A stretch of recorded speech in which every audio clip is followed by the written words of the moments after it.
Muy buenas noches con todos. Bienvenidos nuevamente a nuestra sesión de todos los martes en nuestro grupo de estudio de la Biblia.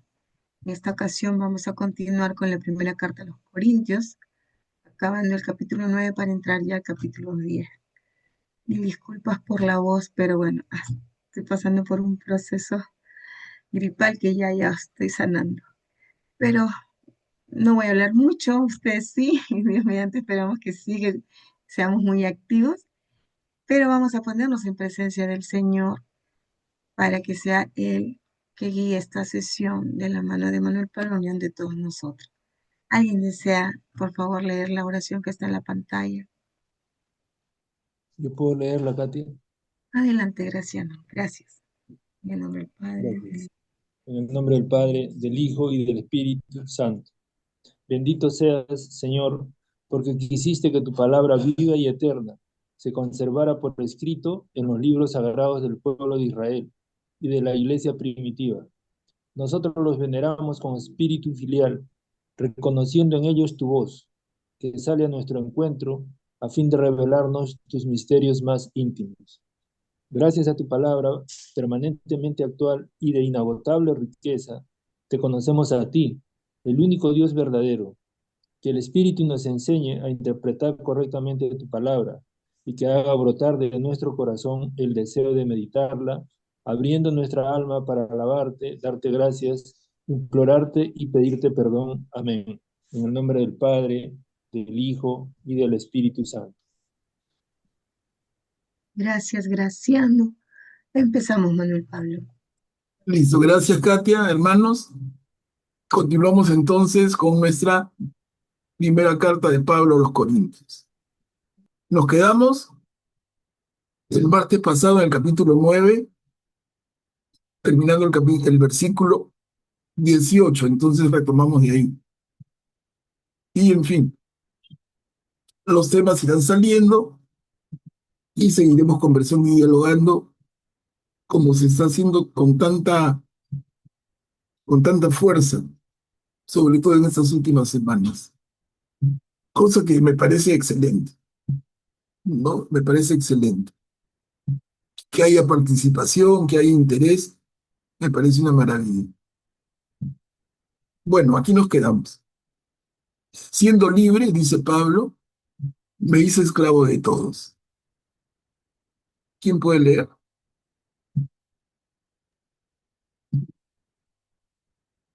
¿Quién desea leer? Leo. Ok, Sí, yo.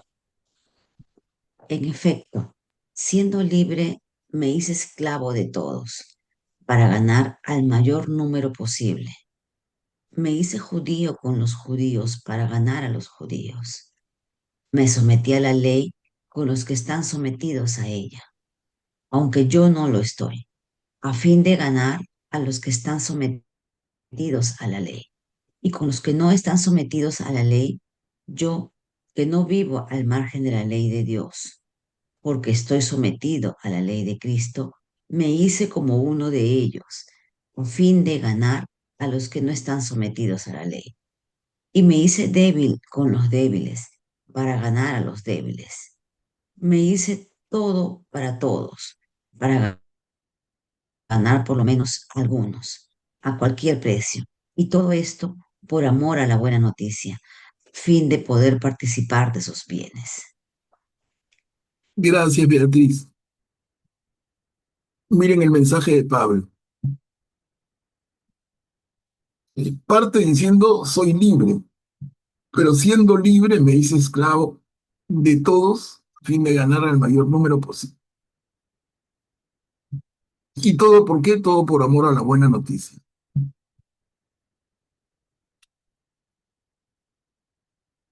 ¿Se entiende el mensaje? ¿Se entiende? ¿Se entiende lo que quiere decirnos Pablo?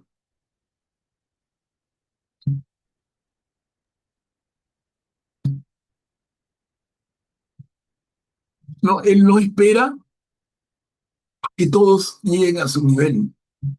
Él dice, yo me bajo al nivel de cada uno, con tal de ganarlo para la causa de Cristo.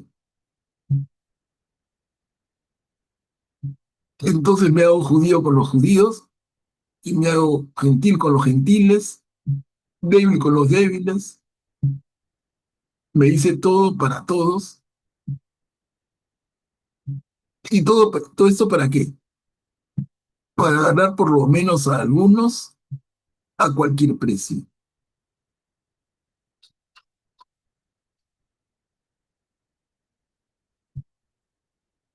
¿Qué les parece, hermanos? ¿Algún comentario? Creo que nos da un mensaje muy claro a nosotros hoy,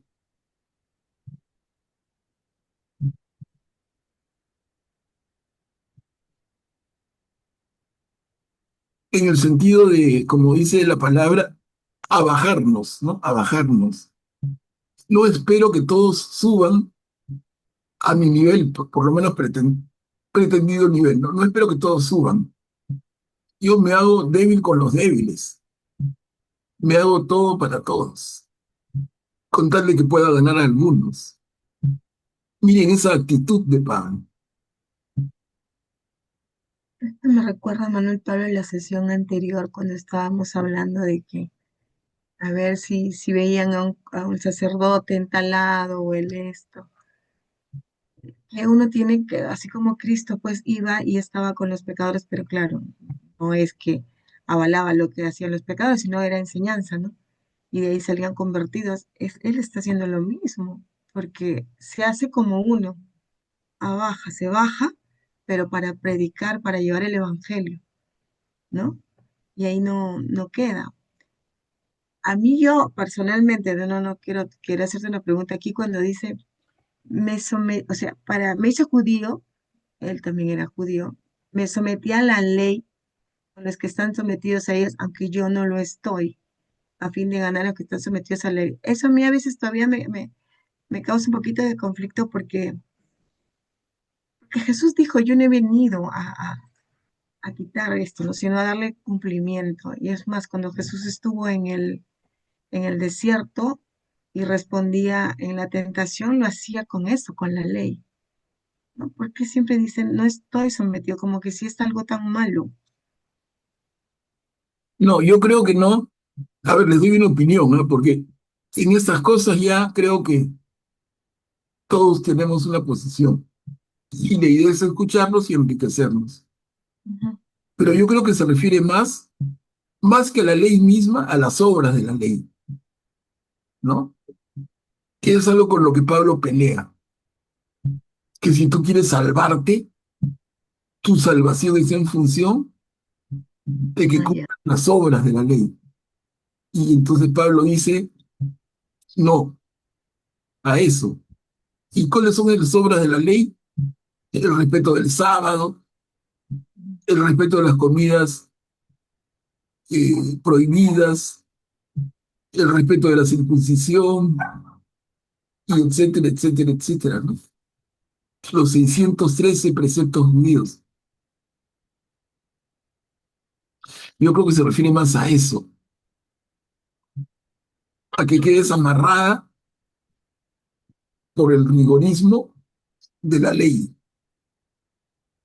con su maraña de preceptos. Y Pablo dice, yo soy libre. Y nos dice, ustedes son libres, ¿ya? Y en la carta a los Gálatas que leímos antes, nos da ese concepto tan claro. Cristo nos ha liberado para que seamos libres. Esa libertad del cristiano que para Pablo es tan importante, pero que aún así, si para ganar a algunos se tiene que ser judío, está dispuesto a hacerlo. ¿En qué sentido? Creo yo en el sentido de cumplir con los mandamientos, cumplir con los preceptos de la ley mosaica. Yo lo veo así, no sé si tienen otra idea. Gracias. Era mi contra, me parece. A ver, si no avanzamos,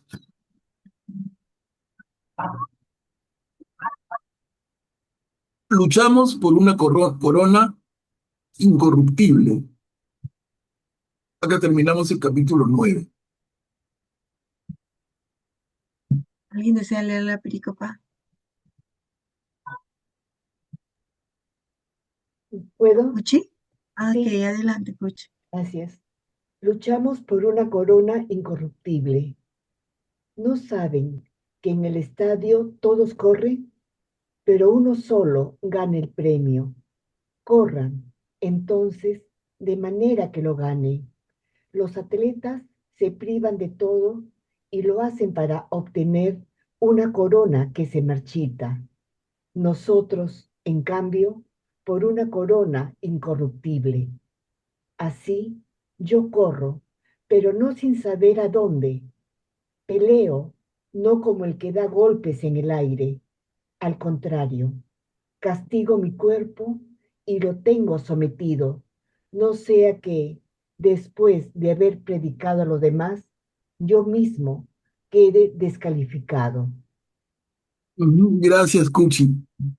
Miren, Pablo pone aquí, como se usa mucho ahora, pone el tema en términos deportivos y se entiende muy bien.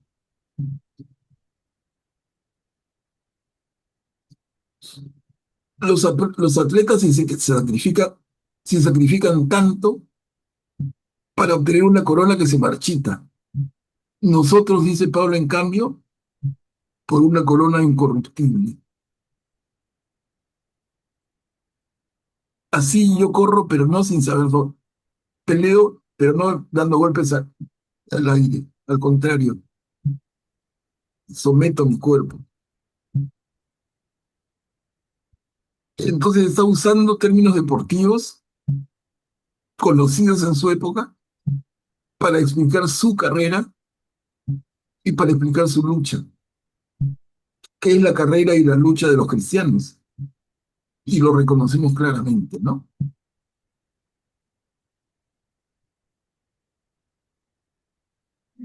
Digo, mi cuerpo acá lo tengo como entreno mi cuerpo. No, Dios mío. Claro, claro, es el mismo sentido, ¿no? Yo te iba a preguntar cómo castiga su cuerpo, y decir el ayuno con todo eso. Claro, entrena el Claro, cuerpo. y el término que tú has usado muy bien, entrenamiento. El entrenamiento es un rigor, es duro, una serie de repeticiones, que te duele cada músculo al final, ¿no? Es un esfuerzo enorme. Ese es un entrenamiento y en esta traducción dice castigo mi cuerpo, en ese sentido, ¿no? Porque no es un engreimiento al cuerpo. Ese ejercicio, ese rigor físico, es como un castigo al cuerpo, pero para obtener algo mejor, algo superior. Y Pablo dice, una corona incorruptible. ¿Qué tal premio? A ver, avanzamos al capítulo 10. Esas son dos diapositivas, lecciones de la historia de Israel. Acá nos va a dar un paseíto así breve, un paseíto breve por el Antiguo Testamento, pero simple, simple de costumbre. Y por eso es que es bonito conocerlo. En la medida en que más lo conocemos, más nos ubicamos en esos paseillos que hacen como acá. ¿Alguien desea leer la pericopa? ¿Puedo leer yo? Adelante, Fresia. Ay, un ratito.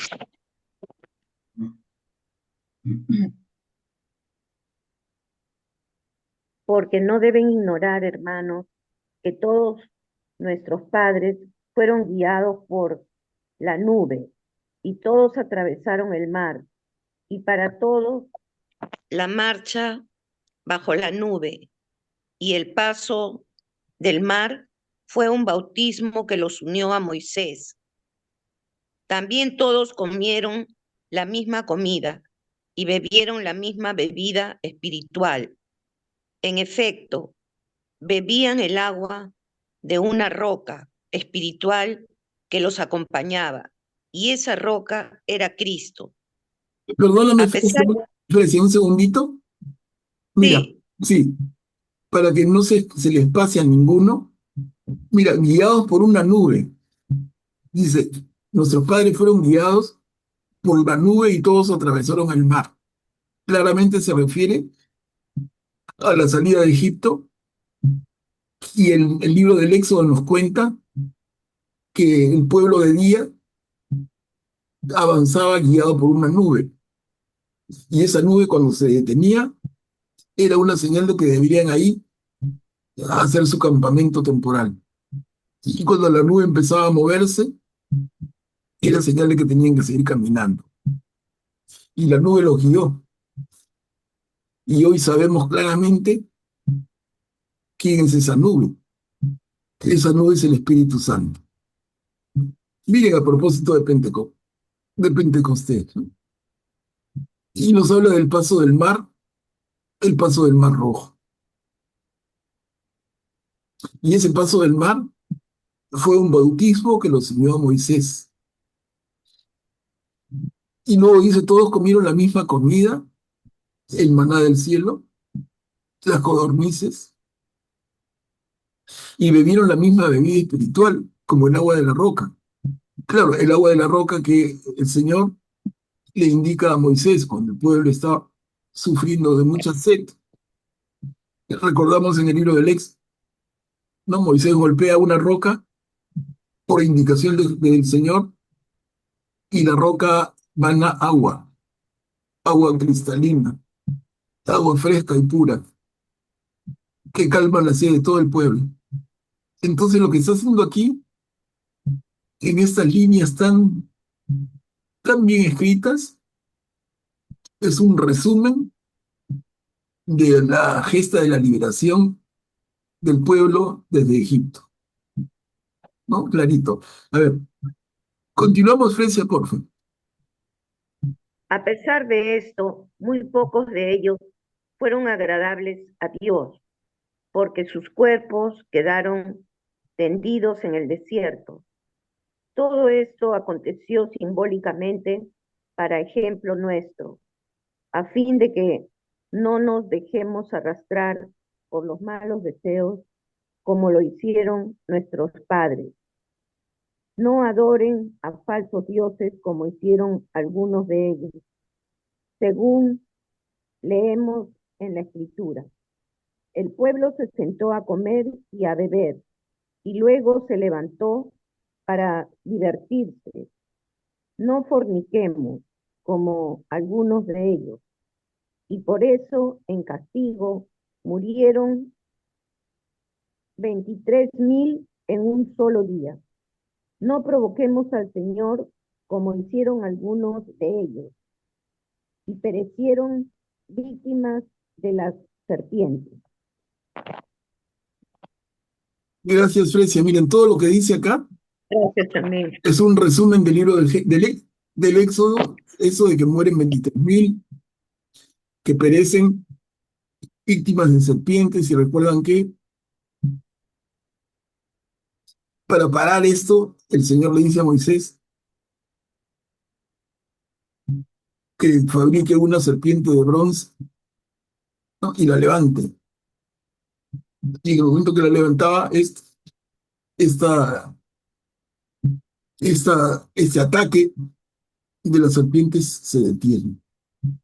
O sea, todo ese Antiguo Testamento, acá es todo el libro del Éxodo.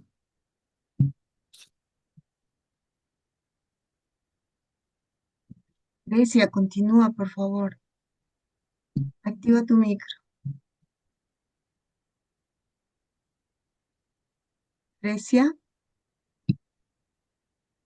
activa tu micro, está apagado.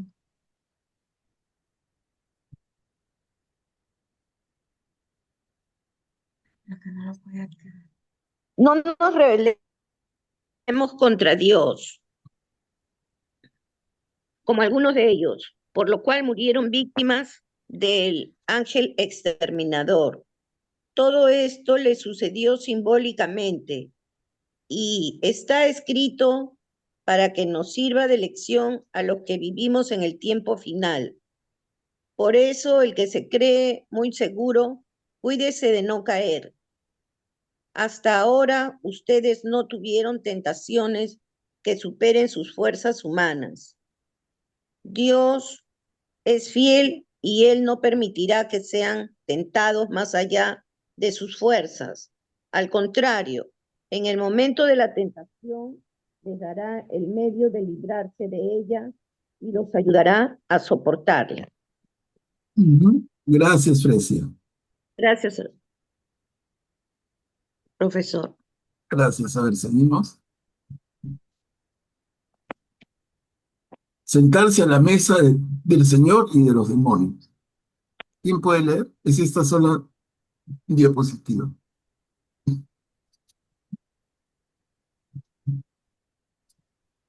¿Alguien desea leer?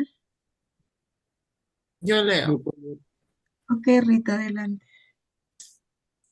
Por eso, por esto, queridos míos, eviten la idolatría. Les hablo como gente sensata. Juzguen ustedes mismos lo que voy a decirles. La copa de la bendición que bendecimos, ¿no es acaso la comunión con la sangre de Cristo? Y el pan que partimos, ¿no es la comunión con el cuerpo de Cristo? Ya que hay un solo pan, no todos nosotros, aunque somos muchos, formamos un solo cuerpo, porque participamos de ese único pan. Pensemos en Israel según la carne. Aquellos que comen las víctimas, ¿no están acaso en comunión con el altar? Quiero decir con esto de que la carne sacrificada a los ídolos tiene algún valor o que el ídolo es algo. No afirmo sencillamente que los paganos ofrecen sus sacrificios a los demonios y no a Dios. Ahora bien, yo no quiero que ustedes entren en comunión con los demonios. Ustedes no deben beber de la copa del Señor y de la copa de los demonios. Tampoco pueden sentarse a la mesa del Señor y a la mesa de los demonios. ¿O qué queremos provocar en los celos del Señor? ¿Pretendemos ser más fuertes que Él? Gracias, Rita. Entonces acá Pablo claramente nos pide ser coherentes, ¿no? ¿Nos podemos sentar a beber la copa del Señor y a la vez la copia del demonio? ¿Podemos sentarnos en la mesa del Señor y a la vez en la mesa de los demonios? Es coherencia. Algo que suena tan claro, pero que es tan difícil para cualquiera. Augusto, puedes activar tu micro, por favor. Buenas noches. Aquí es interesante cómo está comparando el cuerpo y la sangre de Cristo que se consumen en el sacrificio en la misa con el sacrificio, con la carne sacrificada a los ídolos, ¿no? Que en realidad Pablo explica que en realidad esos falsos dioses, en realidad la gente le está dando culto a demonios, ¿no? Son demonios en realidad los que están adorando, sino que ellos piensan que son dioses.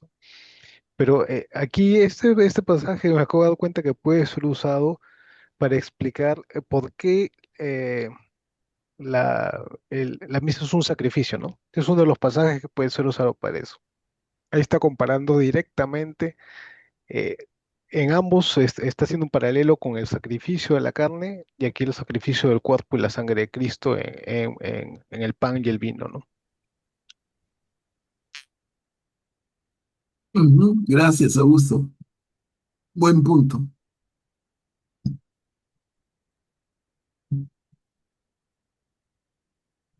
¿Alguien más que quiera compartir? Si no, avanzamos. A ver. Le- Perdón, esto ya lo vimos. Retrocediendo. Ahora sí. Falta uno. Oh, ahora sí. Libertad de conciencia. Una sola diapo. ¿Alguien desea leer esta pericopa? Yo puedo leerla. Adelante, Graciano. Todo está permitido, pero no todo es conveniente. Todo está permitido, pero no todo es edificante. que nadie busque su propio interés, sino el de los demás. Coman de todo lo que se vende en el mercado, sin hacer averiguaciones por escrúpulos de conciencia, porque del Señor es la tierra y todo lo que hay en ella. Si un pagano los invita a comer y ustedes aceptan, coman de todo aquello que les sirvan, sin preguntar nada por motivos de conciencia. Pero si alguien les dice, esto ha sido sacrificado a los ídolos, entonces no lo coman, en consideración del que los previno y por motivos de conciencia. Me refiero a la conciencia de ellos, no a la de ustedes. ¿Acaso mi libertad va a ser juzgada por la conciencia de otro? Si yo participo de la comida habiendo dado gracias, ¿seré reprendido por aquello mismo de lo que he dado gracias? Bien, Graciano. Miren, eso tiene relación directa con algo que leíamos el martes pasado en el capítulo 9, ¿recuerdan? Con el tema de las carnes sacrificadas a los ídolos y todo ese tema que dialogamos mucho.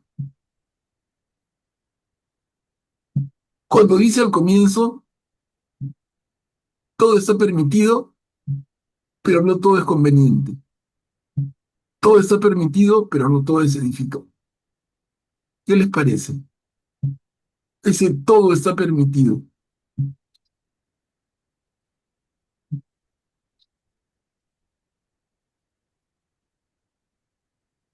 Podemos leerlo al revés.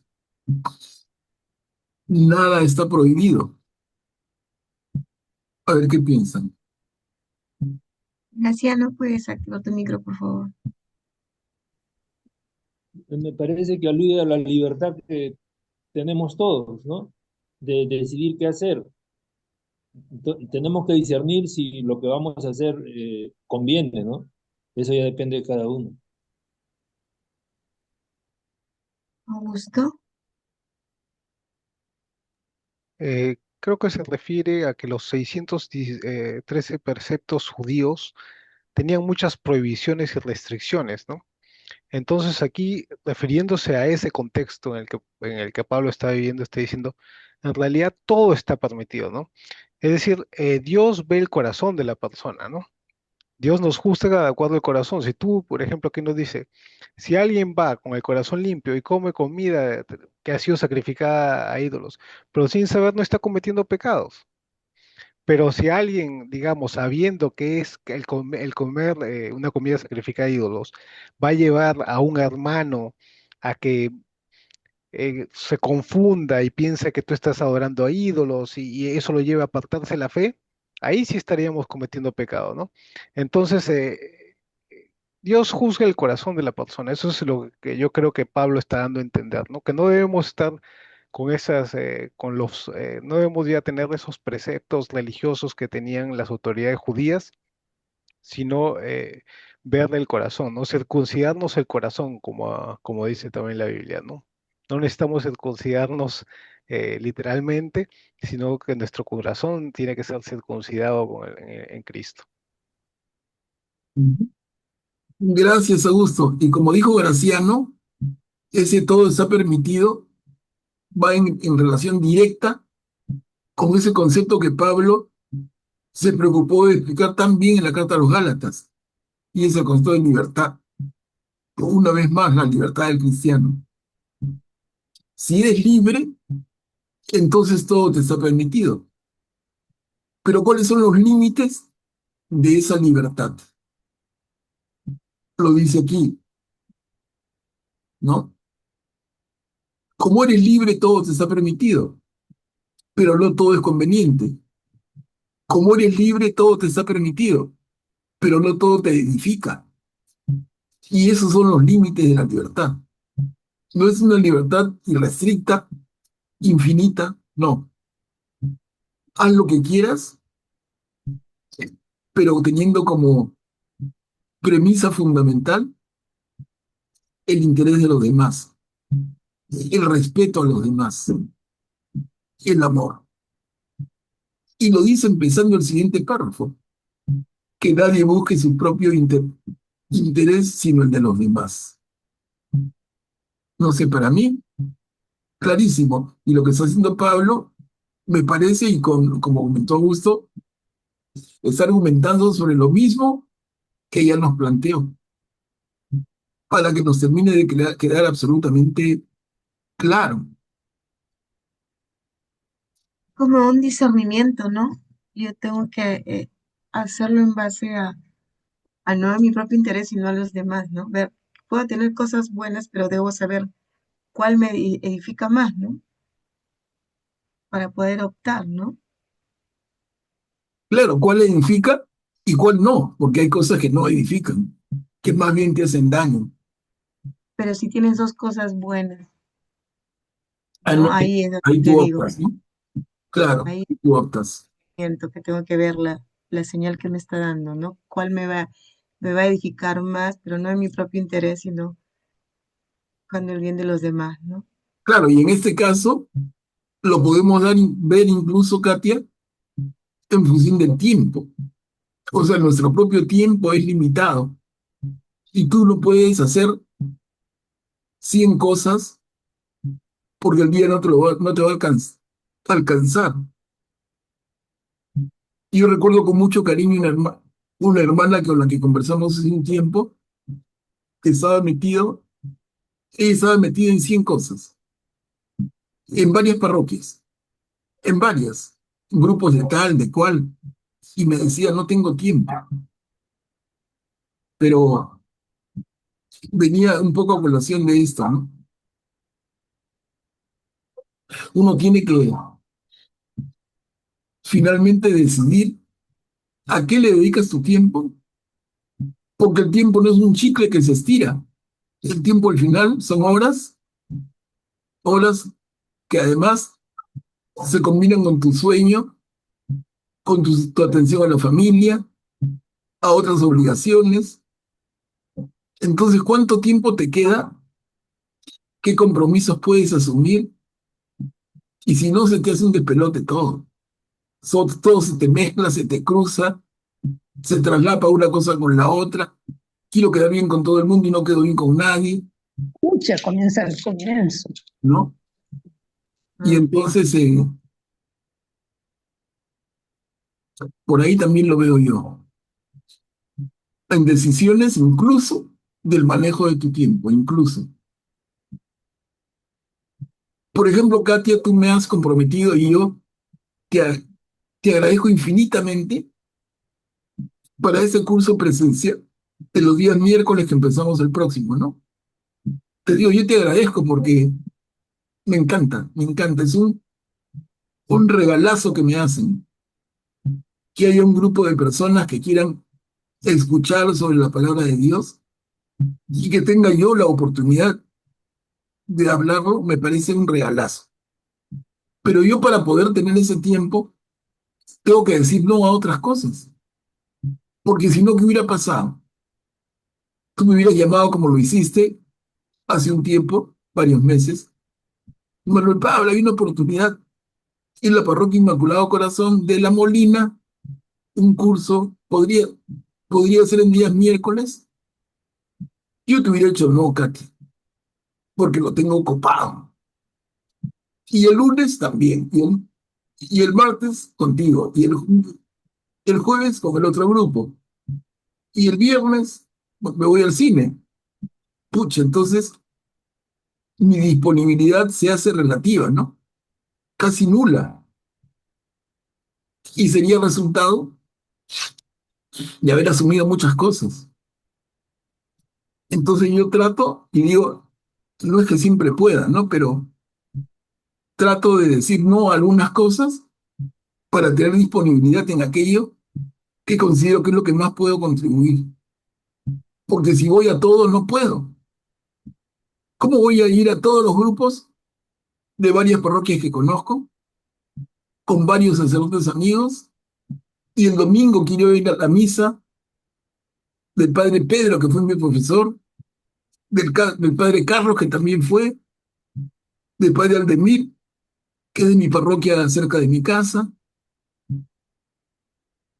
y la otra misa de más allá, y del movimiento al que pertenecía, Entonces tendría que ir a 5 misas el domingo. Es imposible. Ese es el tema, ¿no? El tema es cómo se maneja uno en este sentido de manera positiva, porque no es rechazar el pecado. No, es manejar tu tiempo también, ¿no? Pero les digo, el tema da para mucho. Y se puede ver de manera muy práctica, por un lado y por otro, de acuerdo a la realidad que cada uno está viviendo. Graciela, ¿puedes activar tu micro, por favor? Gracias. Bueno, yo calificaría a Pablo como un revolucionario en realidad, ¿no? Porque en el momento que él está diciendo por escrito esto, escribiendo su carta, habían los 613 preceptos y él ahora dice, todo es permitido. O sea, es una cosa bien diferente a la costumbre que había en ese momento. Y claro, él lo hace con la confianza de que lo aprendió del mismo Cristo, ¿no? Y no tiene ningún temor de seguramente enfrentarse a muchos que lo van a recriminar, le van a dar una opinión contraria, ¿no? Gracias. Claro, Graciano, ¿no? Y cuando Jesús mismo, recordemos en el Evangelio, lo hemos leído juntos, cuando Jesús dice, refiriéndose a la Eucaristía, coman mi cuerpo y beban mi sangre, cómo se horroriza la gente y casi la mayoría lo dejan. Se quedaron solamente los más cercanos. O sea, causaba escándalo. Coman mi cuerpo, beban mi sangre. Oye, aguanta, ¿qué estás diciendo, no? Que nos invitan a ser caníbales. ¿Por qué lo que alguien podría pensar?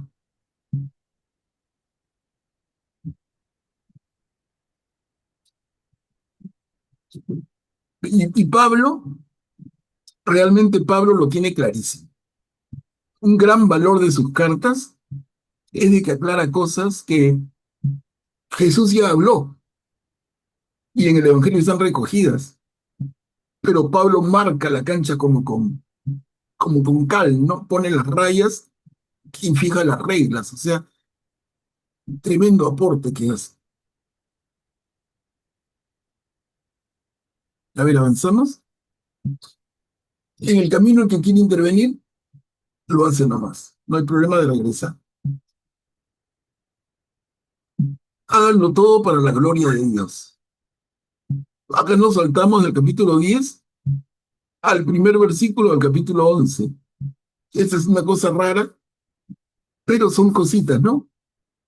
¿Cómo se explica esto? Como ya hemos hablado, porque cuando se estableció la separación de los libros de la Biblia en capítulos y versículos, eso fue bien entrada a nuestra era, ¿no? ¿Se acuerdan que vimos?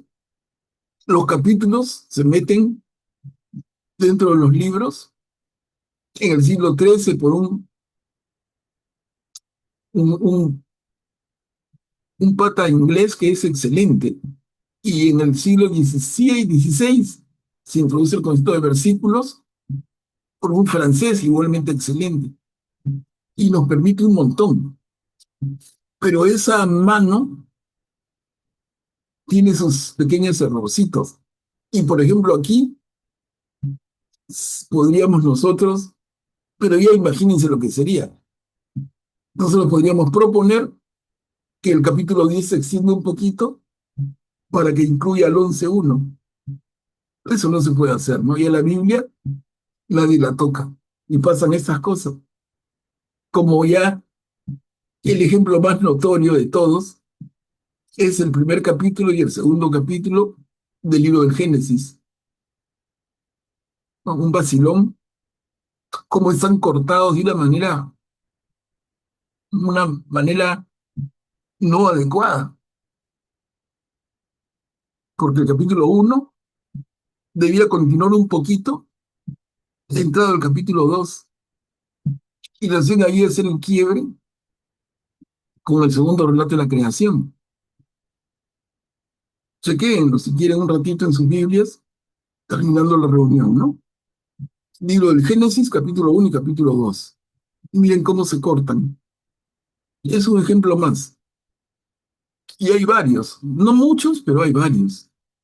Y entonces, en este caso, vamos del 10:31 al 11:1. ¿Qué pasó? Un mal corte del capítulo, ¿no? Nada más. ¿Quién puede leerlo?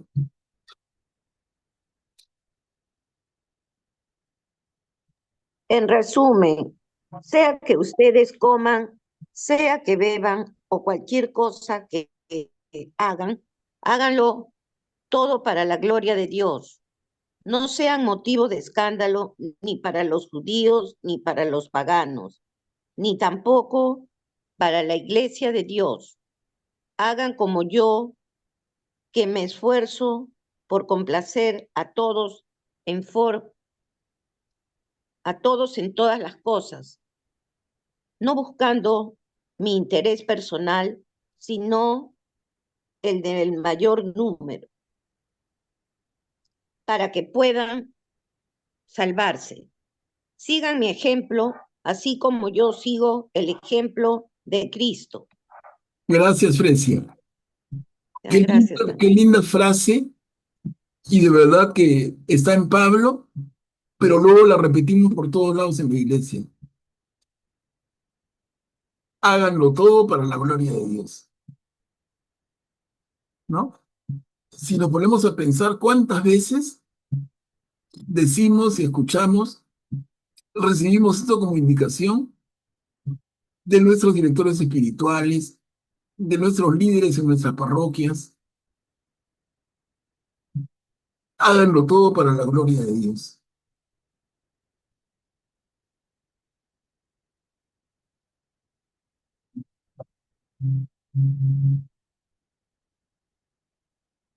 Entonces, que como dice Pablo, que todo lo que hagamos sea para la mayor gloria de Dios. Eso lo va a decir incluso mucho más tarde alguien tan importante en la iglesia como Ignacio de Loyola, por ejemplo. La mayor gloria de Dios. Que todos nuestros actos estén orientados a esto, pero no es solamente Pablo, Ignacio Loyola, siempre, siempre. Personas tan inspiradas o no tanto, pero siempre lo tenemos presente. Ya lo dice el Manuel Pablo, hágalo todo para la gloria de Dios, buscando la salvación de los demás, ¿no? Claro, El Sagrado Corazón de Jesús, ¿no? Es claro. de las almas. El corazón de Jesús, que justamente celebramos este mes de junio, ¿no? A fines de mes, la fiesta del corazón de Jesús. Y dice Pablo, no buscando mi propio interés personal, sino el de la mayoría, el del mayor número, el de la mayoría. Con mis acciones no busco mi interés, el de la mayoría. ¿Y para qué? Para que puedan salvarse. Y termina lindo. Y ese término es el 11:1, justo. Porque si lo empezamos a leer en la siguiente pierde toda su fuerza, ¿no? El 11:1 dice, sigo mi ejemplo, así como yo sigo el ejemplo de Cristo. Él se pone de ejemplo. Y de esto hemos hablado bastante, hermanos, porque decimos, no es solamente importante enseñar con las palabras, que también, ¿no? Pero lo principal es enseñar con el ejemplo. Y Pablo es plenamente consciente. Sigan mi ejemplo. Qué lindo eso. Beatriz, creo que querías participar. Activa tu micro y luego Augusto, ¿sí? Sí, era justamente con la última frase, ¿no? Que decía, siga mi ejemplo así como yo sigo el ejemplo de Cristo. Y allí él muestra nuevamente, ¿no? Que lo que él hace, o sea, todo lo que está explicando es por el amor al Señor y por lo que busca finalmente, ¿no? Salvar al menos algunos, como mencioné. Pero a mí, en esta última frase, siga mi ejemplo, así como yo sigo el ejemplo de Cristo, y nuevamente hace mención a la gloria de Dios, ¿no? O sea, que Él todo lo que hace lo está haciendo para su gloria. O sea, yo soy solamente pues un siervo inútil, ¿no? Y hago todo para su gloria de Dios. O sea, esta frasecita que bonita, ¿no? Para seguirla. Pues, ahí comparto contigo, Beatriz, me parece una frase hermosísima, fuertísima, súper motivadora, que compromete, que orienta nuestra vida, pero nuestra vida concreta en cada paso. Hacer todo y cada cosa grande o pequeña para la gloria de Dios. Qué lindo. Augusta, puedes activar tu micro, por favor. Esta parte es muy importante en términos de cómo la Iglesia Católica percibe la participación, ¿no? En la gloria de Dios. A veces podemos escuchar que no, los santos no debemos buscar a los santos, sino debemos ir directo a Cristo, ¿no? Pero aquí Pablo nos está diciendo, sigan mi ejemplo, así como yo sigo el de Cristo, ¿no? Es una participación, ¿no? Nos está indicando, es como un santo, podemos ver algo bueno en el santo, pero por el santo sí algo bueno de Cristo, ¿no? Hay una participación completa ahí, ¿no? En la teología católica, que es muy bonita. Y luego, con respecto a lo que mencionaba Manuel Pablo de la numeración en la Biblia, que a veces también no es perfecta, ¿no?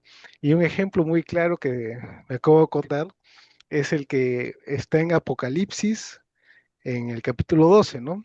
Sí, que habla de María prácticamente, pero comienza, en realidad debería comenzar en el 11 y 19, porque habla justo de cómo se dice, y el templo de Dios se abrió y el arca de la alianza fue vista en el templo, ¿no? Y el arca de la alianza se refiere a María misma, ¿no? Que es la portadora de Dios. Y después dice, el capítulo 12 ya comienza, y un gran signo apareció en el cielo, una mujer vestida del sol, con la luna bajo sus pies. Entonces, a veces, como dice Manuel Pablo, lamentablemente no se puede ir de vuelta al pasado porque ya todo el mundo estableció como esto, como digamos, un estándar, ¿no?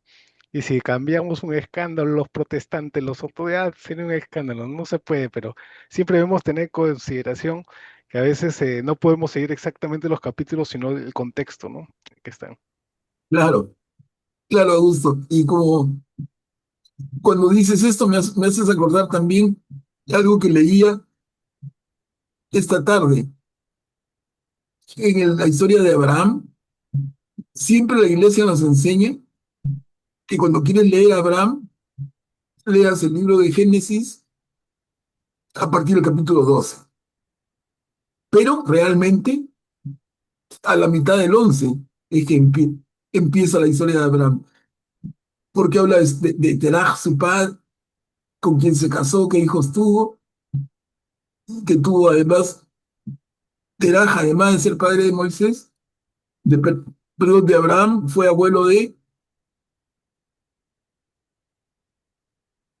del sobrino este que se va con Moisés, con Abraham. Yo por hablador me he olvidado ahorita. Pero con lucidazo, De Lot. Lot. Entonces esto empieza a fines del capítulo 11, no el capítulo 12. Entonces el capítulo 12 podría comenzar un poquito antes y sería perfecto lo que nos enseña la iglesia. Lean la historia de Abraham, capítulo 12 en adelante. Pero tú tienes que leer de la mitad del 11 en adelante. Por esa separación. Pero en fin, son detalles que vamos conociendo y que no nos deben producir ningún problema, al contrario. Pero muy bien.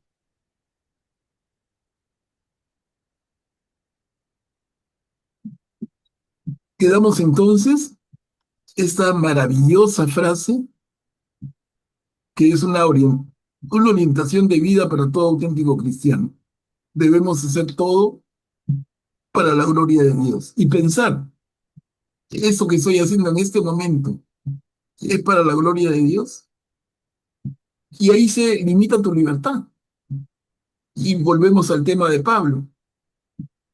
Todo te es permitido, pero no todo te conviene. Todo te es permitido, pero no todo te edifica.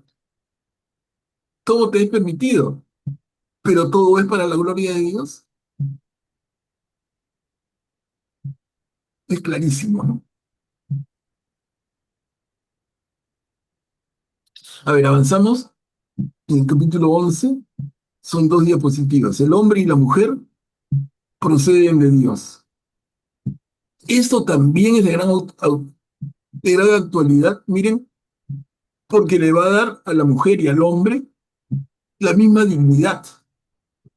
Claro, para nosotros hoy, de hecho, el que diga lo contrario se lleva, pues,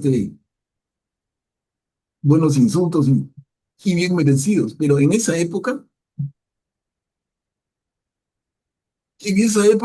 se plantea el tema como un avance en la mentalidad social, pero absoluta.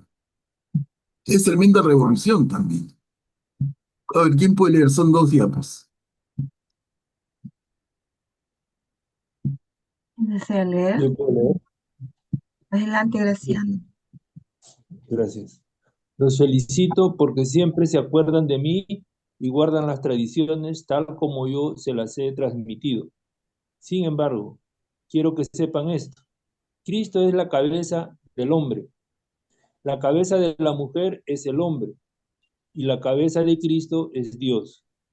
En consecuencia, el hombre que ora o profetiza con la cabeza cubierta deshonra a su cabeza, y la mujer que ora o profetiza con la cabeza descubierta deshonra a su cabeza, exactamente como si estuviera rapada.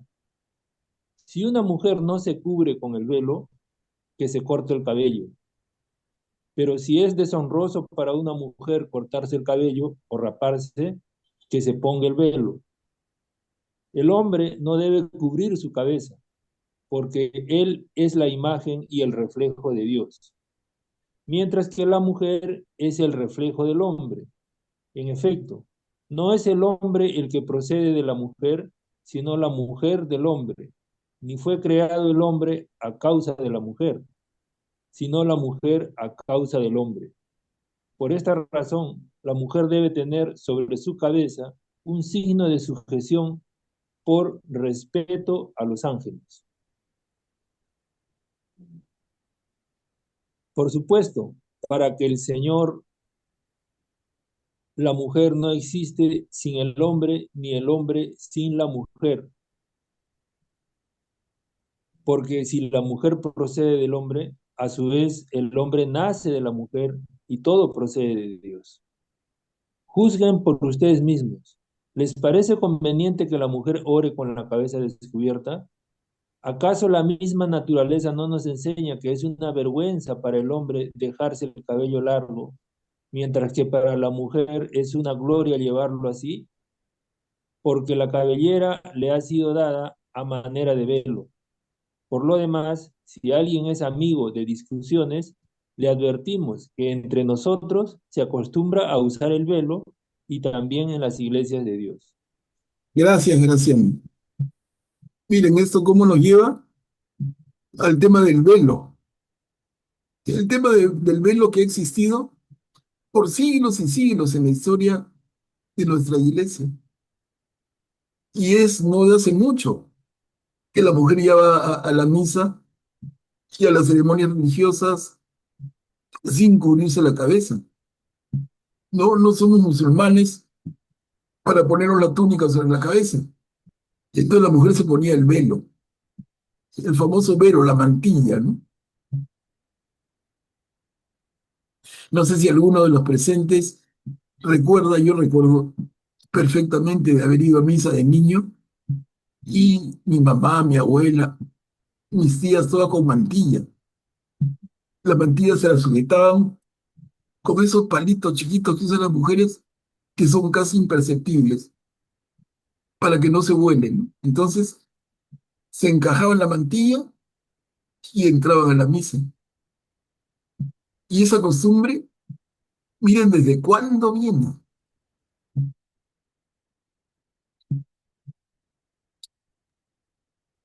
¿Por qué usaban el velo, la mantilla? Acá lo explica Pablo, pues. Pero era solo lo que quiero comprender es por qué era mal que la mujer orara sin tener cubierto el pelo. Mira, es bien curioso y sintomático, Katia. Ubiquémonos que estamos leyendo esto en la carta a los Gálatas. Perdón, en la carta a los Corintios. Corintios. En ninguna otra carta de Pablo se habla del velo o de la mantilla.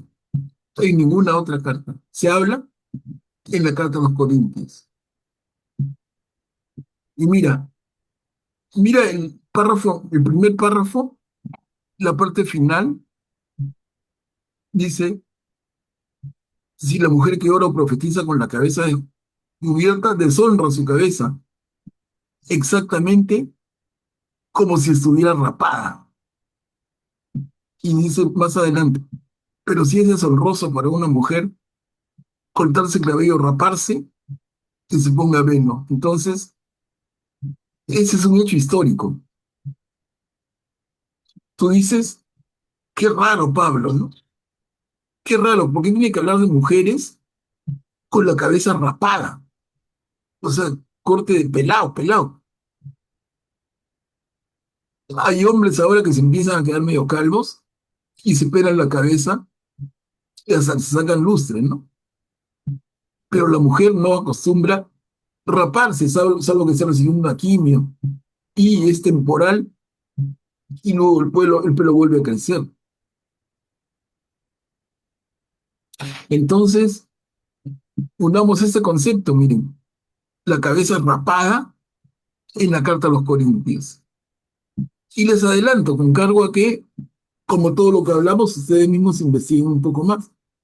Es que en Corinto, en la ciudad griega de Corinto, Atenas mismo, en su momento la ciudad más importante de Atenas, la ciudad que tenía dos puertos, uno al mar Egeo y el otro al mar que está al otro lado.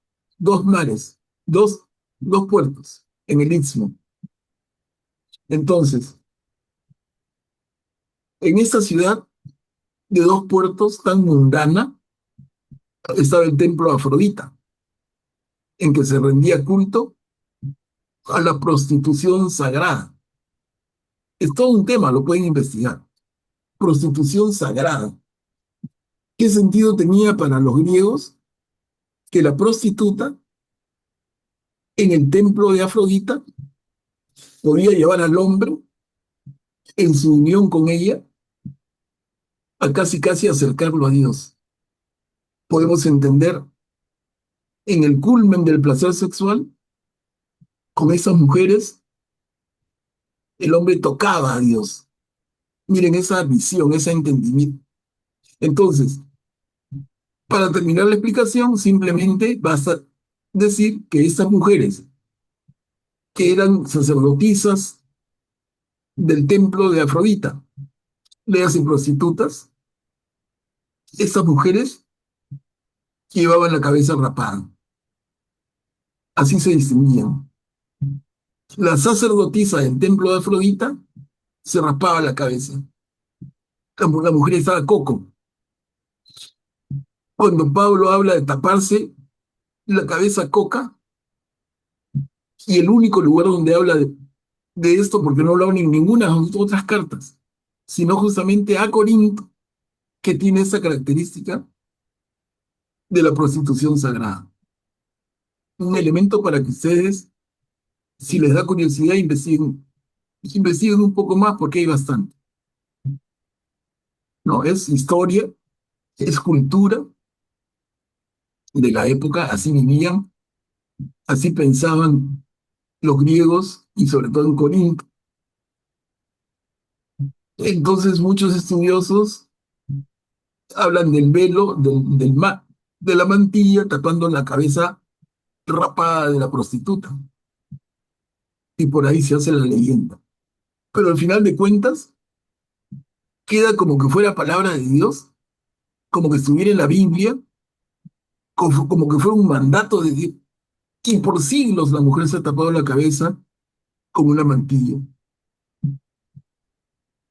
Incluso el día de hoy todavía, si vemos en los trajes de las religiosas consagradas, salvo una que otra muy rara, la mayoría de las órdenes religiosas tienen en el traje de la consagrada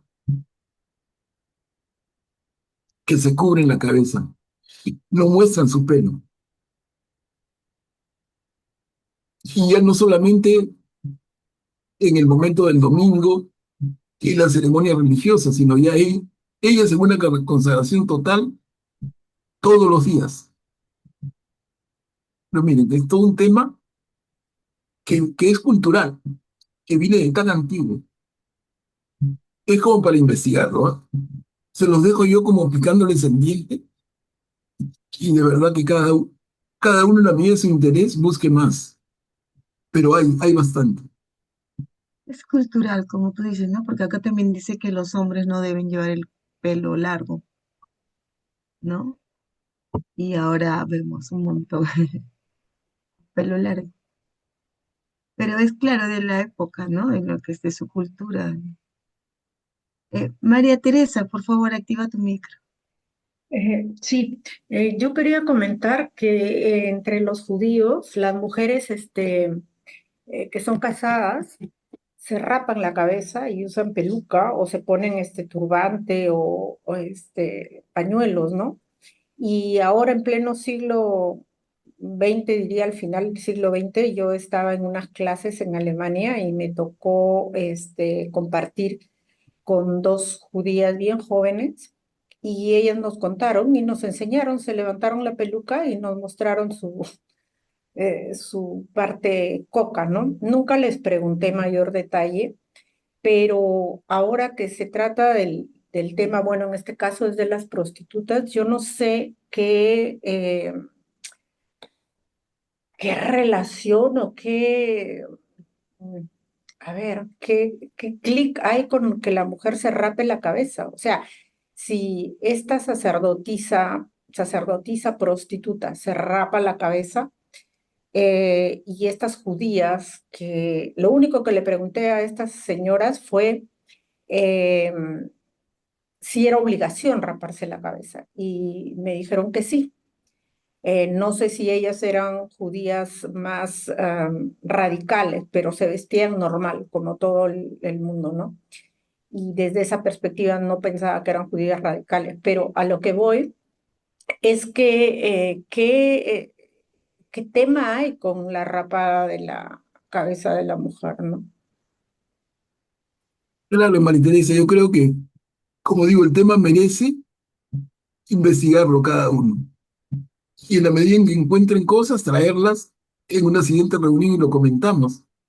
Pero hay temas que son ya realmente culturales y que quedan como costumbre y quedan por los siglos de los siglos. Es interesante. Augusto, puedes activar tu micro, por favor. Tiene mucho que ver, digamos, con la época, ¿no? Debemos considerar que para la cultura griega también el pelo, por ejemplo, largo y en la forma del peinado también tenía, no solo mostraba la belleza y de la mujer, si estaba disponible o no en términos de fertilidad, o, sino también mostraba el lugar que ocupaba en la sociedad en términos de jerarquías, ¿no? Si era una mujer, digamos, de la clase alta, griega, en fin, o clases más bajas, ¿no? Tenían peinados distintos que representaban eso. Probablemente por eso y también por, y si eran peladas, aquí Pablo va en contra de aquellas que tienen el pelo largo y aquellas que están peladas justamente por lo que Pablo decía, cuando el Pablo decía, ¿no? Porque si están peladas pueden evocar a la prostitución ritual en el templo afrodita, ¿no? Y las otras por estos temas que les he mencionado. Entonces, para ellos era lo más prudente que se taparan para que no distrajeran a la comunidad, ¿no? Es como si hoy en día, digámoslo así, eh, un hombre musculoso va en licra a la misa. Entonces, quizás si se pone enfrente tú y las mujeres de repente, en lugar de estar escuchando o viendo lo que pasa en la celebración, están viéndole al musculoso. ¿Es prudente eso? No es prudente, obviamente, ¿no? No sería algo prudente. Si el tipo lo hace es porque quiere mostrarse, ¿no? Es el debe ir más cubierto, ¿no? Si es musculoso está bien, pero que vaya más cubierto, ¿no? Entonces, de esa misma forma debemos tomarlo, ¿no?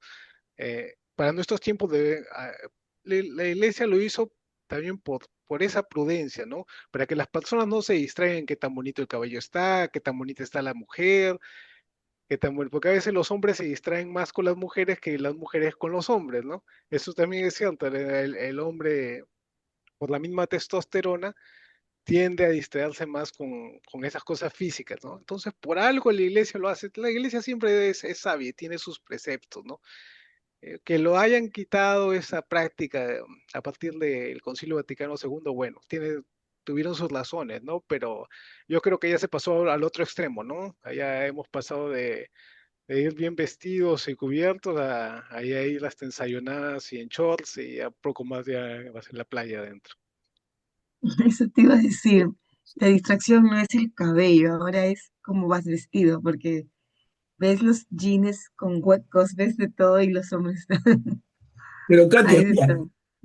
quedemos en algo, ¿no? Una tareita Sí, el próximo martes, si es este tema, que ya. cada uno que quiera, ¿no? Que investigue este tema de la cabeza rapada y del velo, y a ver qué cosa podemos traer para el próximo martes, y dedicamos unos minutos a revisar algún aporte, porque puede ser bien interesante, ¿eh? Creo que hay mucho más de lo que hemos dicho hasta ahora. Yo mismo voy a buscar más, sí, Sí, sí. ¿ya? Y tomamos unos minutos y nos enriquecemos todos. Ya, a ver, entonces avanzamos. Acá en esta perícopa de 2 diapositivas, con ella terminamos el capítulo 11. Hagan esto en memoria mía. Miren, esas palabras las reconocemos al toque. En la consagración de la Eucaristía en cada misa, hagan esto en memoria mía. Ojo, Pablo habla de esto y como hemos repetido, esta carta de Pablo y todas sus cartas son anteriores a cualquiera de los evangelios. Sí, el primer evangelio en haber sido escrito pareciera que el de Marcos en el año 70, más o menos. Pero Pablo escribe antes, porque muere antes.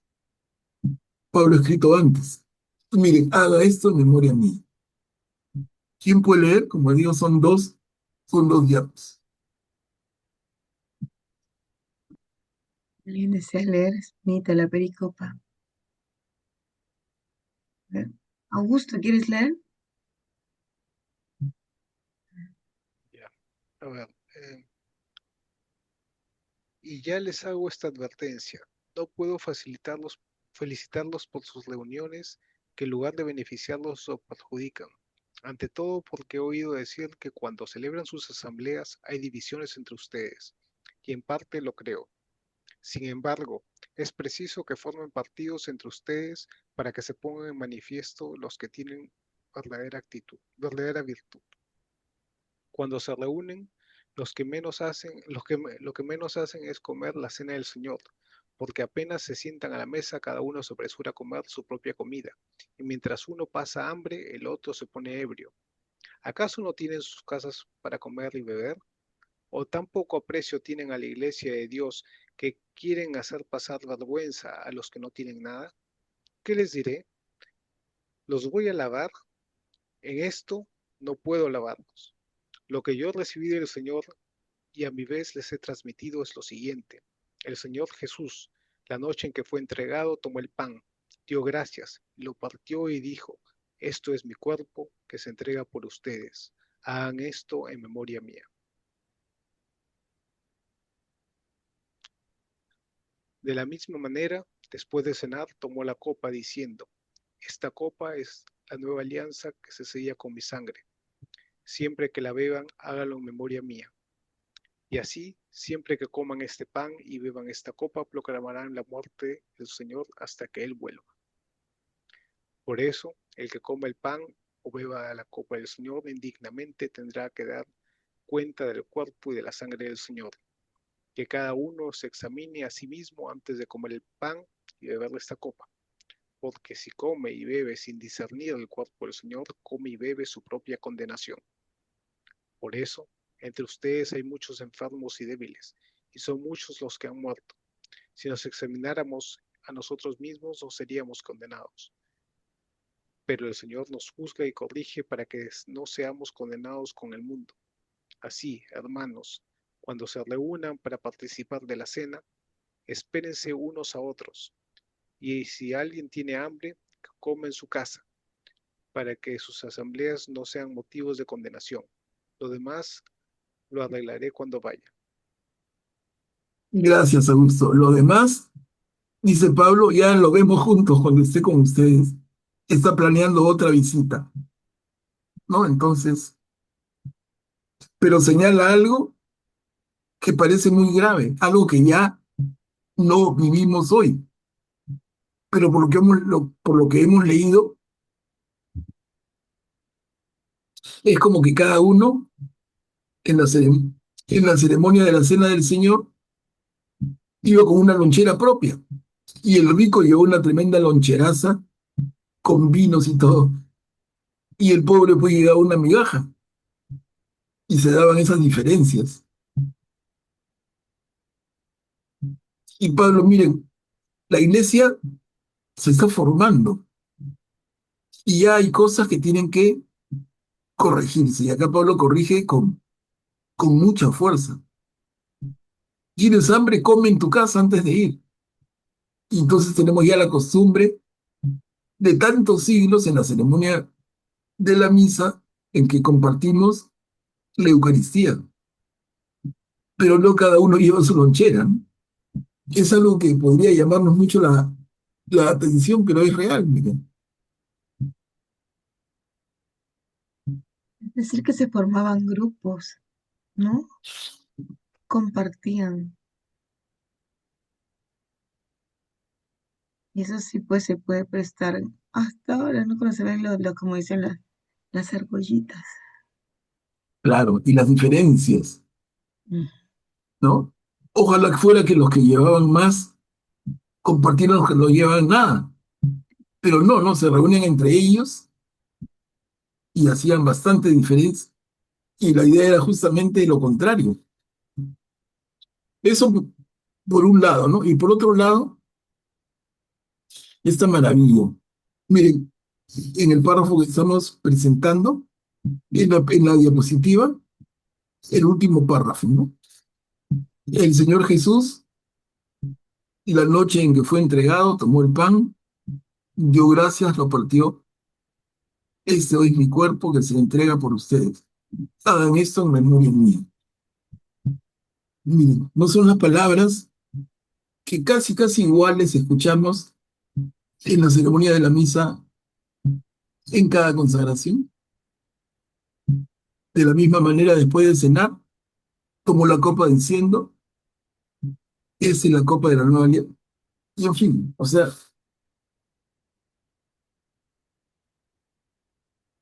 Acá lo extraordinario es que él dice, Jesús le enseñó, él mismo. Y es lo que nosotros vemos también y nos enseñan en la tradición oral, ¿no? Se pasó y hay mucho de la misa que está en la sagrada tradición, ¿no? De la iglesia. Pero aquí miren, el Señor me enseñó. Es como, qué bueno, Cristo mismo dándole como los de Maús, ¿no? En el camino que les predicaba. Y es por eso que él es apóstol, pues. Aunque muchos, como él dice, lo niegan, ¿no? No creen que él sea apóstol, porque supuestamente no caminó con Jesús. ujú. María Teresa, puedes activar tu micro, por favor. Sí, por favor. Y yo no estoy entendiendo esta parte de la lectura en la cual él está diciendo, o sea, se suponía que llevaban que llevaban lonchera. Uno, los que tenían más, llevaban una buena. Los que tenían menos, menos, y había seguramente alguien que no tenía nada. Entonces no compartían. Pero mi pregunta es, ¿llevaban su lonchera y cada uno comía? En qué consistía entonces la ceremonia? ¿Comer juntos o había alguna bendición o cómo? Porque él está diciendo al final las palabras que escuchó de Cristo, ¿no? El pan, que coman el pan y beban su sangre, ¿no?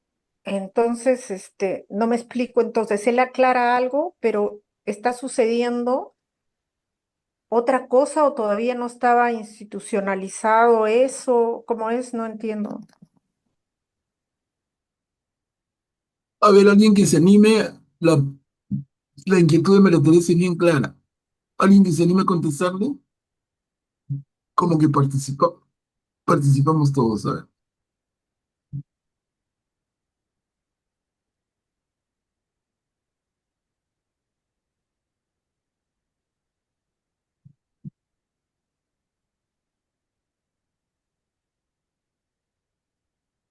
Adelante, Augusto.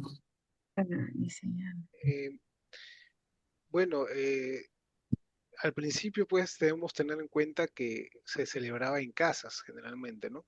Entonces eran grandes mesas, sobre todo casas generalmente de personas que tenían los recursos para albergar la cantidad de personas que se iba reuniendo, que al principio probablemente eran unas docenas, después poco a poco fue creciendo la comunidad y se celebraba en distintas casas. La cena del Señor era, bueno, se consagraba el pan, eso sí, por eso aquí dice que cada uno, no, no, perdón, ¿dónde estaba? Creo que en la primera diapositiva, ahí. Eh, lo que menos hacen es comer la cena del Señor, ¿no? Ahí está diciendo que, o sea, la cena del Señor estaba presente ahí, pero otros aprovechaban ese momento para no solo comer la cena del Señor, o sea, participar de la Eucaristía, sino también comer, ya sacan sus bebidas, hacían como una comida fraterna, ¿no? Era una comida fraterna también, porque antes de eso y tenemos un documento muy antiguo que no pertenece a la Biblia, pero es también del primer siglo que se llama la Didaqué, que y ahí nos muestra un prototipo de la liturgia. Y es muy parecido, ¿no? Habían lecturas, se leían las escrituras, tal como ellos hacían en las sinagogas, algo muy parecido se comenzó a hacer en la iglesia cristiana. Y también en una de las cartas de San Pablo también nos muestra que estaban leyendo unas lecturas y uno se cayó, ¿no? No me acuerdo en qué carta fue, pero bueno, leían lecturas, participaban de la cena del Señor y tenían como una comida fraterna, ¿no? Pero esta comida fraterna había degenerado, ¿no? En esta comunidad y por eso la iglesia también posteriormente ya lo hace como algo general, que ella retira todo eso de la comida fraterna y ya establece más ciertas reglas para la liturgia, ¿no? Para que se centre más en Dios y ya no tanto pues en el compartir, esa cosa que puedes hacerla en otros momentos. Ujú. ¿Puedo compartir lo que dice acá también la Biblia de nuestro pueblo? Dice, A ver. la cena del Señor o Eucaristía solía celebrarse al atardecer en las casas privadas. No había iglesias aún de los más ricos de la comunidad, las únicas que tenían capacidad para acoger a 50 o 60 personas. Antes de comenzar la cena del Señor propiamente dicha, se tenía una comida de hermandad a la cual los pudientes traían sus provisiones, que supuestamente tenían que ser compartidas entre todos, sin esperar a que llegaran los más necesitados y rezagados, que solían ser los trabajadores y esclavos a causa de su larga jornada de trabajo. Los ricos comían y bebían a sus anchas, de modo que cuando llegaban los pobres, a estos les tocaban las sobras, si es que algo sobraba. Inmediatamente después, ricos y pobres, los unos satisfechos y hasta borrachos, y los otros medio hambrientos, procedían a celebrar la Eucaristía. Lo primero era así, bueno, y es más largo, ¿no? Pero después se celebraba la Eucaristía, pero es lo que había era la desigualdad, pues, ¿no? Y al final estar en la Eucaristía borracho no puedes estar, por eso es que él reclama, ¿no? Es indigno hacer eso, ¿no? Entonces, Algo- sí, perdón, adelante. No, no, es que es muy largo, le da la partecita No, chiquita, no pero vale. había otra voz, creo. No escuché.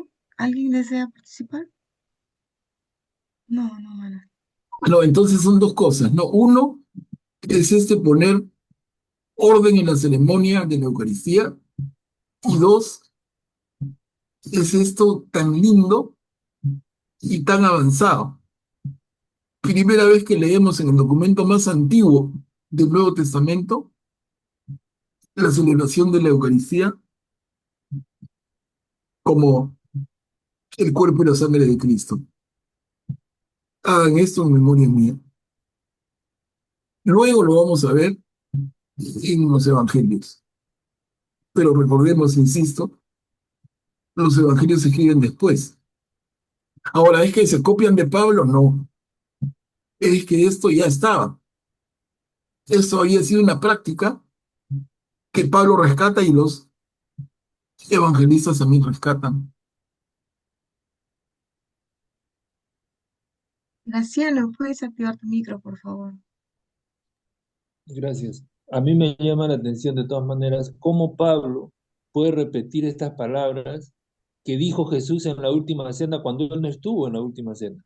O sea, la pregunta que se me viene es, ¿y cómo él se enteró? ¿Quién se las dijo? Los apóstoles, no sé, o por inspiración del mismo Cristo de repente, ¿no? Porque son las mismas palabras que luego están en el Evangelio y que, claro, se han hecho ahora prácticamente eternas en nuestras misas, ¿no? Ahí mismo lo dice que Jesús le enseñó, ¿no? Le dijo eso. Pero acá también mira cuando dice que cada uno se examine a sí mismo antes de comer este pan y beber esta copa. Es lo que nos dicen ahora, ¿no? Que nosotros tenemos que estar sin mancha, limpios, y por eso haber estado ¿no? En gracia, haber pasado por la confesión, el confesionario. De Claro, aquí sale, pues, ¿no? De que eres indigno. claro. Y en la inquietud de Graciano, yo digo, de hecho, este tema se hablaba entre los primeros discípulos de Jesús y entre los apóstoles. Este tema se hablaba y Pablo tiene que haberlo escuchado. De todas maneras, es un tema fundamental. No es solamente inspiración de Pablo. Pablo lo ha escuchado de los discípulos directos de Jesús. Eso se hablaba, ¿no? Además, Pablo pasó como 2 semanas con Pedro y con otros 3 discípulos, con otros 3 apóstoles, ¿no? Y ahí confirmó lo que había recibido directamente de Jesús. Claro, claro. No es que sea Pablo, no es una persona aislada totalmente, ¿no? Hay relación. Respeta, ¿no? La autoridad, esa línea de autoridad dada a los apóstoles, ¿no? Claro, También pasa, acuerdas que hemos visto hace poco también el concilio, ¿no? Cuando se enfrentan, ¿no? Y van y se reúnen para aclarar, ¿no? Augusto. Solo una cosita, a veces ahí nos confundimos entre los apóstoles y los 12, ¿no? Esos son 2 grupos. Apóstoles ha habido muchos. Pablo y Bernabé eran considerados apóstoles, incluso hubo apóstoles mujeres. Pero los 12 dentro de los apóstoles, los 12 tenían un rango especial, ¿no? Y Sí, dentro de los 12 habían los pilares, y dentro de los pilares, Pedro. O sea, habían cierta jerarquía ya en esa iglesia primitiva, ¿no? mira, mira, Augusto, eso no sabía. Yo pensaba, claro, los apóstoles, entre los apóstoles había cabeza, pero los demás eran no apóstoles, sino O discípulos tenía en sea, mi hay varios cabeza. lugares en la Biblia donde se le llama Discípulos. apóstoles a varias personas que no son de los 12, pero los 12 sí son llamados en forma particular. y de ellos hay tres que son los más cercanos: Pedro, Santiago y Juan. Están en cada momento con Jesús, ¿no? Ujú. Y ese Santiago es el jefe de la iglesia de Jerusalén. Y ese Santiago es el jefe de la iglesia de Jerusalén. Y ese Santiago es el jefe de la iglesia de Jerusalén. Y ese Santiago es el jefe de la iglesia de Jerusalén. Y ese Santiago es el jefe de la iglesia de Jerusalén. Y ese Santiago es el jefe Ese Pedro es el jefe de la iglesia en Roma. Y ese Juan es el que se queda con la Virgen María y hasta Éfeso, en las costas turcas que miran el mar Egeo, Grecia. Miren, o sea, claro, había niveles. Katia, y sin querer queriendo, mira, ahorita veo el reloj y nos hemos pasado Sí, entretenidos y no se hacen, de verdad que no se ha sentido, ¿ah? ya te iba a decir, ahorita son 9:38. Pero podemos quedar aquí, justamente aquí es un buen corte, porque terminamos el capítulo 11. Sí, pues, Entonces, en la próxima empezamos el capítulo 12 y el que quiera, el que quiera colaborar un poquito con el grupo, que investigue un poquito esto de el velo y la cabeza rapada. Yo ya tomé nota para hacer mi propia búsqueda, a ver si hay alguna información interesante. tal vez podremos llegar a ver el himno al amor, ¿no? El amor es paciente. Ah, no, de todas maneras. Qué Ese es bonito. el capítulo 13, ¿no? 13, sí, pues. Bueno, hermanitos, sí, como dijo Manuel Pablo, ya siendo las 9:39, llegó la hora de acabar nuestra sesión. Pero tenemos una tareita, sí, para investigar. Pero qué buen tema. Y también me ha dejado pensando María Teresa, así con lo que no sabía que las judías se rapaban. Voy a investigar. Pero bueno, tenemos que darle gracias a